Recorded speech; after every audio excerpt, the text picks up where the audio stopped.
Hello YouTube. In the Old Testament, in Chronicles 9:21, you read this. For the king's ships went to Tarshish with the servants of Huram. Once every 3 years, the ships of Tarshish used to come bringing gold, silver, ivory, apes, and peacocks. Solomon was the fabulous king of ancient Israel, and this is the time period that it refers to. And Huram was the king of Tyre, and that was about 980 to 947 before Common Era, when the king of Tyre ruled.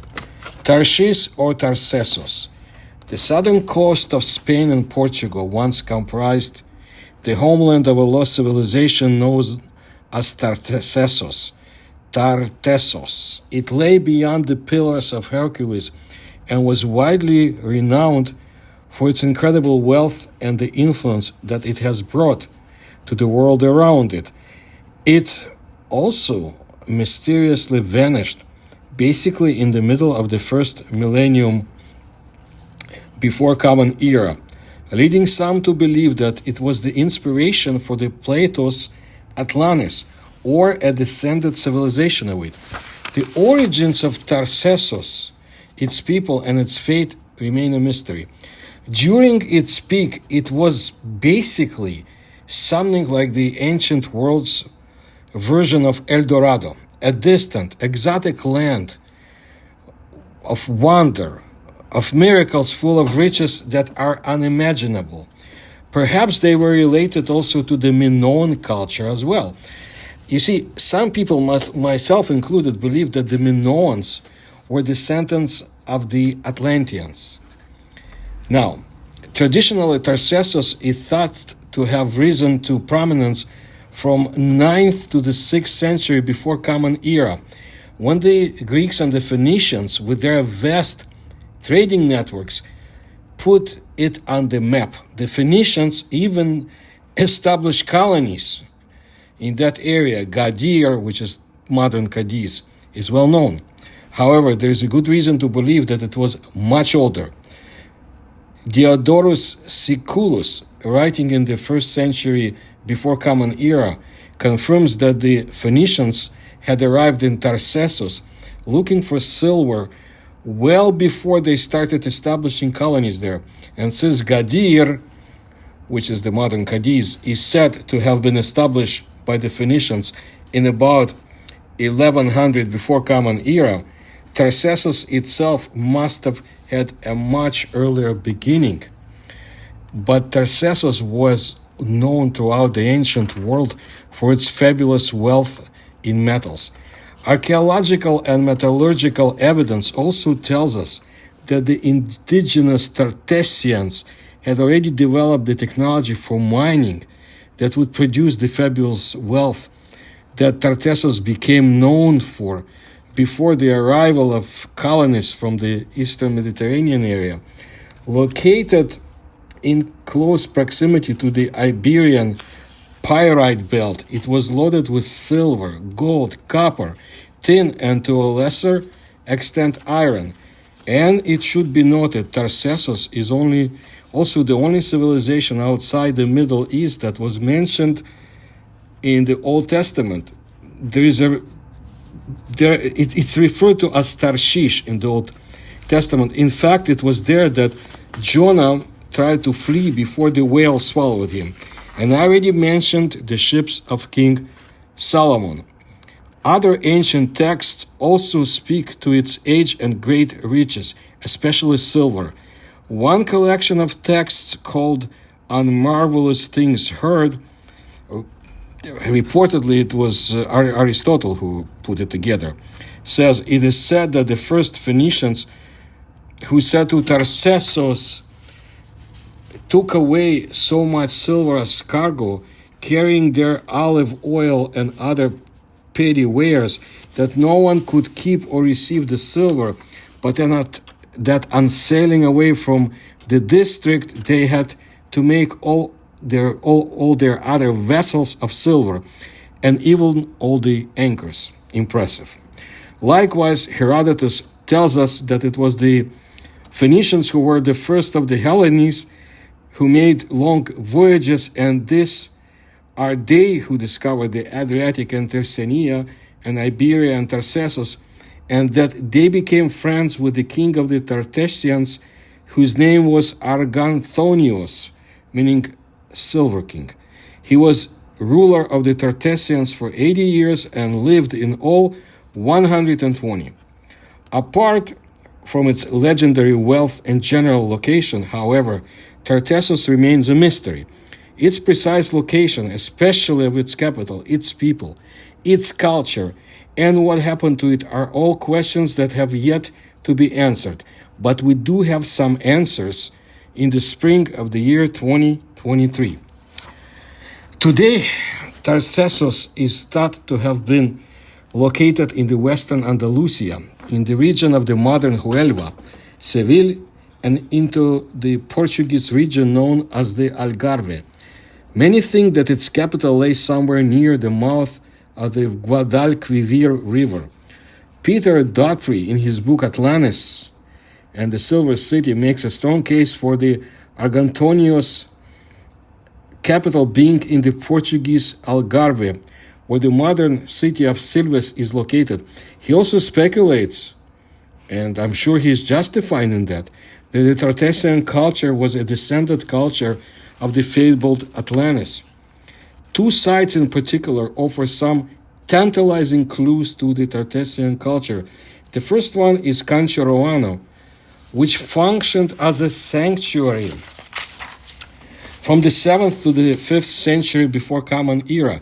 It is located remarkably inland for a Tartessian site. It consists of 4 sanctuaries, each built on top of the one before it.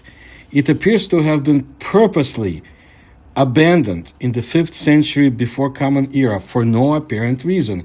There's evidence of one final ceremony that saw bones, pots, plates, and vases thrown into the moat of the 4th stage of the sanctuary, after which the main entrance sealed and the building was set on fire. Now, another site nearby, Casas del Turuñuelo, or Turuñuelo, was also abandoned around the same time, and in a similar fashion, a final ceremony with animal sacrifice followed by burning and abandonment. In this case, horse remains were arranged purposely, sometimes in pairs, with their heads entwined. Was the horse a sacred animal to them? Also found were artifacts from across the known world at the time, a testament to the far-reaching trade connections exercised by the Tartessians and their Phoenician and Greek trading partners. The Phoenicians always held the strongest influence in determining the evolution of the later Tartessian culture. One ancient source mentions that Tartessians worshipped the Phoenician Melkart, something like Hercules, and Astarte, the Phoenician goddess of war and love. When the indigenous beliefs of the Tartessians were originally unknown, we just don't know who they were exactly, but they did worship, it seems, the Phoenicians' deities. The origin of their writing system also has proven to be controversial. Basically, it is frequently argued that the Tartessian script, also known as the Southwestern script, was derived from the Greek and Phoenician influences. Actually, there have been suggestions that it was the other way around. The Roman historians, for example, Tacitus and Diodorus Siculus, both attest that the Phoenicians did not invent their writing, but received it from elsewhere. If the Tartessian script was the source, this would change a lot of our understanding of the ancient world. So what makes it even more interesting and fascinating is something that Strabo, who lived between 64 before Common Era and 34 of Common Era, tells us that the Turtedani, the Iberian tribe that some claim the Tartessians morphed into after their power and influence waned, even going so far as to call them the doppelgangers. He says the following about them: they are the most cultured of all the Iberians. They employ the art of writing and have written books containing memorials of ancient times and also poems and laws set in verse, for which they claim an antiquity of 6,000 years. This, of course, lends credence and definitely evidence to those who would see Tartessos as Atlantis, or at least a descendant of the Atlantis. After the Phoenicians started living in the 6th century before Common Era, on account of their own homeland being invaded by Persia, Tartessos, as it was known, fades away as well. Its Greek contacts were also largely cut off due to conflicts between the Carthaginians and the Greeks. What happened to the fabulous Tartessos and its people? No one knows. Perhaps they did become what the Roman writers refer to as the Turdetani, and quite possibly also the Coni tribe, whose lands were in the Portuguese Algarve and into the parts of the Badajoz province in Spain, where Cancheroano and Casas del Turuñuelo are located. But we don't know why they abandoned those sites, and who knows if we will ever find out. We need to try. One text, the Ora Maritima, written by Avienus in the year 300 Common Era, but whose source material is thought to have been a much older Carthaginian travel narrative from the 6th century, tells this about Tartessos. It was a great and wealthy city in ancient times. Now it is poor, now it is small. Now it is forsaken. Now it is a heap of ruins. We saw nothing wonderful here except the festival of Hercules. But there was such power in those rites, of such glory in a former age. Though Tartessian glory seems to have faded so quickly, but its reputation was still great, and it was still being referred to. And hundreds of years later. And I can tell you that the Greek traveler and geographer Pausanias in the 2nd century AD tells us about a bronze treasury dedication at Olympia made by the Sicyonians in 648 BC. He says that in the treasury there were 2 chambers, one Dorian and one in the Ionic style.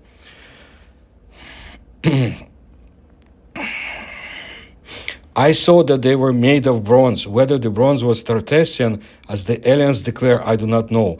Even as late as the 2nd century AD, Tartessian wares were still known and considered to be objects of rare value.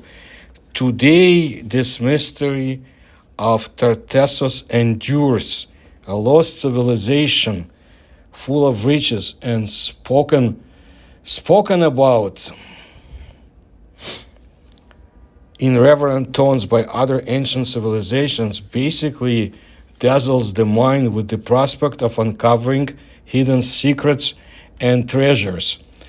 And in light of this, perhaps the greatest mystery is why so few people on this earth know about this. But the work continues. The works of the Institute of Archaeology of Merido at the Casas of Turuñuelo site, Badajoz, bring to light the remains of the 5 anthropomorphic reliefs from the 5th century. And this is a fabulous discovery that has been discussed at a press conference on Tuesday, April 18, 2023. The works carried out within the framework of the 5th excavation campaign at the Tartessian site of Casas del Turuñuelo bring to light the remains of 5 figurative reliefs from the 5th century before Common Era, the first belonging to the Tartessian culture from 8 to 4th century BC. The discovery was made during the excavation of the eastern sector of the site, the area to which the courtyard of the building is accessed, where a massive sacrifice of animals, mainly horses, was documented. The unusual thing about the new finding is that the representations correspond to human faces. The team of the Institute of Archaeology, a joint center of the Higher Council of Scientific Research, and the Junta de Extremadura, led by Esther Rodriguez Gonzalez and Sebastián Celestino Perez, confirmed today at a press conference that of the set recovered to date, 2 of the figurative reliefs are almost complete and correspond to the female figures adorned with outstanding earrings or crumpled, that represent typical pieces of Tartessian goldsmithing.